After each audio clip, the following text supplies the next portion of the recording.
Depuis l'année dernière, nous avons décidé de saisir cette période-là pour instituer la semaine de l'industrie burkinabé. Nous sommes donc à la deuxième édition et cette activité-là consiste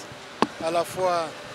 à animer un panel autour d'une thématique centrale et des sous-thèmes, mais aussi à organiser donc des visites d'unités industrielles pour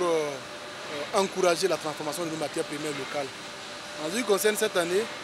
il vous souviendra que nous avons adopté courant avril 2019 la nouvelle stratégie nationale d'industrialisation qui a fait l'objet d'un lancement en mi-juillet dernier à Bobo-Dioulasso. Et pour cette édition de la semaine de l'industrie burkinabé, nous avons décidé donc de vulgariser la stratégie nationale d'industrialisation, de la faire connaître davantage au public et en général et au monde du secteur privé et qui est intéressé à investir donc, dans l'industrialisation, dans la transformation de matières premières locales. Et en même temps, nous montrions l'ensemble des dispositions qui ont été prises par le gouvernement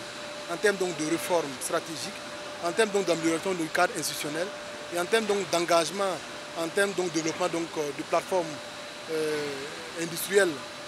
niveau infrastructure pour permettre à ce qu'il y ait une éclosion d'un secteur industriel compétitif,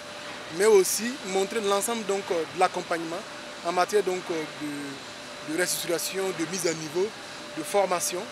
et aussi d'amélioration des facteurs de production. Donc cette semaine, nous allons montrer l'ensemble de ces dispositifs-là et aussi montrer des bons exemples, comme la visite de cette unité industrielle d'Elicio, qui montre clairement que ce n'est pas du tout compliqué l'industrialisation, ce n'est pas du tout compliqué la transformation de matières premières locales, il suffit seulement de faire un choix que désormais le secteur secondaire est prioritaire et que c'est ce secteur-là qui va nous permettre donc, de tirer la croissance vers le haut, mais surtout de créer les emplois durables pour notre pays.